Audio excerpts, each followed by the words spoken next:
Trump got a relief. This is the fifth time in this case that he has been overturned, a record. His credibility and that of Letitia James has been shattered. We will abide by the decision of the appellate division and post either a bond, equivalent securities, or cash. Bond in civil fraud case reduced to $175 million. In a critical turn of events for Donald J. Trump's legal saga, a New York appeals court has significantly reduced the bond required in his civil fraud case to $175 million. This decision was a surprise and could potentially avert a looming financial crisis for the former president, who faced the risk of losing control over significant assets and bank accounts if unable to meet the original bond demand of nearly $500 million. The ruling allows Mr. Trump a lifeline to secure the reduced bond amount, thereby forestalling immediate financial repercussions while he appeals the $454 million judgment against him.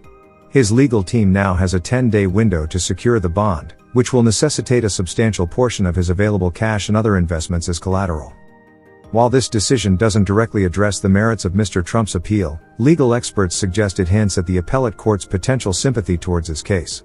The reduced bond aligns closely with arguments presented by Trump's lawyers, indicating skepticism towards the original judgment's severity. Despite this favorable development, Mr. Trump faces a broad spectrum of legal challenges, as underscored by a subsequent ruling against him in one of his 4 criminal cases. The decision by the Manhattan Criminal Court sets an April 15 trial date, denying Trump's request for further delay.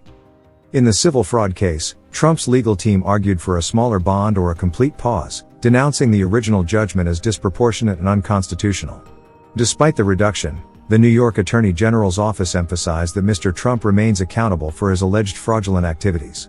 A representative for the Attorney General, Letitia James, pointed out that Mr. Trump had been sanctioned and still facing accountability for his staggering fraud and that the judgment still stands.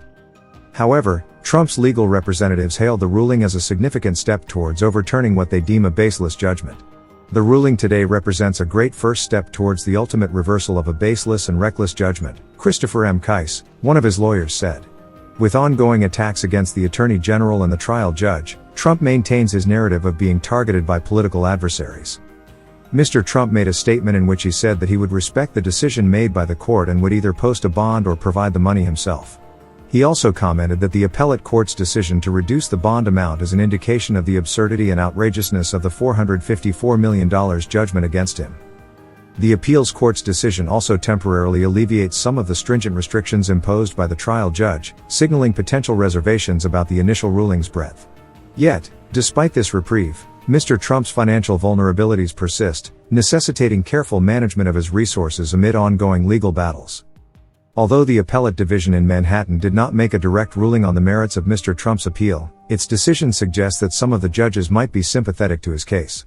Legal experts have interpreted the ruling as a possible indication that the court believes the $454 million judgment was too high, as the $175 million bond is approximately the maximum penalty that Mr. Trump's lawyers had argued he could owe.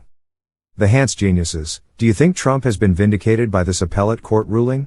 Did the process expose Trump's financial vulnerabilities? How do you see this case moving forward with the appeal? Thanks for watching. If you like it, comment and hit the like and share buttons. Subscribe for future videos.